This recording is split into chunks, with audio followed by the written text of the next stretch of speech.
অন্নপূর্ণার form fill up করেও তো কারা কারা অন্নপূর্ণার টাকা পাবেন না একবার ভালো করে জেনে নিন। 1 নম্বর, যারা সরকারি চাকরিজীবী, যারাই সরকারি চাকরি করেন তারা অন্নপূর্ণার কোনোভাবেই টাকা পাবেন না। 2 নম্বর, যারা আয়কর দাতা, মানে যাদের ইনকাম অনেক বেশি, যাদের ইনকামের জন্য ট্যাক্স দিতে হয়, তারা অন্নপূর্ণা টাকা পাবেন না। 3 নম্বর, যারা অবৈধ নাগরিক, মানে যারা এদেশের না, মানে বা পশ্চিমবঙ্গের না, যারা অন্য দেশের হয়তো পাসপোর্টের মাধ্যমে এখানে এসেছেন, সেই অবৈধ নাগরিকরা কিন্তু কোনোভাবে অন্নপূর্ণা টাকা পাবেন না। 4 নম্বর, যারা বহু বিবাহ করেছেন, অনেক জায়গাতেই আছে যে এখানে হয়তো একটা বউ আছে, অন্য জায়গাতে হয়তো আর একটা বউ আছে, আর এক জায়গাতে হয়তো আর একটা বউ আছে, যারা 2-3টা বিয়ে করে 2-3 জায়গা বউ রেখেছেন তারাও কিন্তু এই অন্নপূর্ণার টাকা পাবে না। আবার যারা ধর্মীয় স্কুলে সন্তানদের পড়ান তারাও কিন্তু এই টাকা থেকে বঞ্চিত থাকবেন। তো ধর্মীয় স্কুল নিয়ে আমাদের সরকার কি বলেছেন একটু ভালো করে জেনে নিন। আমাদের মুখ্যমন্ত্রী শুভেন্দু অধিকারী মহাশয় বলেছেন, প্রাইভেট স্কুল বা বেসরকারি স্কুলে পড়লেও আপনারা অন্নপূর্ণার টাকা পাবেন যদি সেই প্রাইভেট স্কুলটা সরকার অনুমোদিত হয়, যদি সেই প্রাইভেট স্কুলটা কেন্দ্রীয় বা রাজ্য বোর্ডের অনুমোদন করা হয়, তবেই কিন্তু সেই প্রাইভেট স্কুলের পড়া বাচ্চারাও এই অন্নপূর্ণার টাকা পাবেন।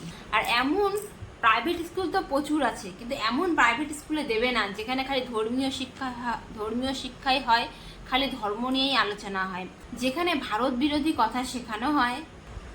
সেই সব স্কুলে যারা পড়াশোনা করবে তারা কিন্তু মূল স্কিম এডুকেশন বা মূল ধারার শিক্ষার মধ্যে পড়বে না, তারা কিন্তু কোনোভাবেই এই অন্নপূর্ণার টাকা সুযোগ পাবে না।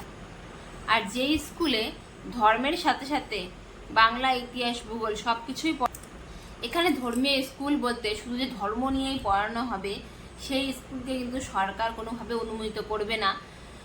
এমন স্কুল হবে যেখানে ধর্মের সাথে সাথে প্রতিটা সাবজেক্ট, যেটাতে কিন্তু প্রতিটা বাচ্চার মধ্যে মূল শিক্ষার প্রকাশ পাবে, যেমন বাংলা, ইতিহাস, ভূগোল সব সাবজেক্ট সম্পর্কেও কিন্তু জ্ঞান থাকবে।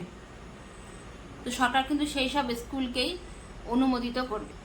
সরকার থেকে যেসব ভ্যাকসিনগুলো দেওয়া হয় বাচ্চাদের জন্মের পর, সেই সব ভ্যাকসিন যারা নেবে না তারাও কিন্তু এই অন্নপূর্ণা টাকা থেকে একবারেই বঞ্চিত হয়ে যাবেন।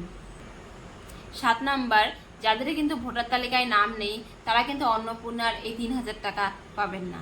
আর লাস্ট যেটা কথা সেটা হচ্ছে ডিবিটি লিঙ্ক। ডিবিটি লিঙ্কটা কিন্তু মাস্ট, এটা কিন্তু থাকতেই হবে।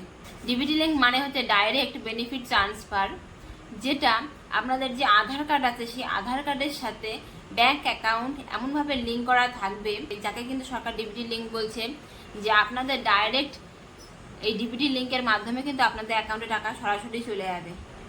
আবার যারা আগে সরকারি চাকরি করতেন কিন্তু এখন রিটায়ার হয়ে গেছেন, তারা পেনশন পান, তারাও কিন্তু কোনোভাবেই এই অন্নপূর্ণার টাকা পাবেন না।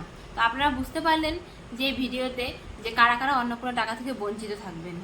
কেউ যদি এগুলোর অন্তর্ভুক্ত হন তাহলে কিন্তু আপনারা এই অন্নপূর্ণা যোজনার 3000 টাকা থেকে একবারে বঞ্চিত থাকবেন। অযথা আপনাদের চেষ্টা করে লাভ নেই। আপনারা যদি এই সব বিভাগের মধ্যে পড়েন তাহলে কিন্তু আপনারা এই অন্নপূর্ণার টাকা কোনোভাবেই পাবেন না। তো আশা করি আমি এই ভিডিওর মাধ্যমে আপনাদের ক্লিয়ার করে দিতে পারলাম যে কারা কারা অন্নপূর্ণার টাকা পাবেন না। আজকের মধ্যে এতটুকুই। নমস্কার।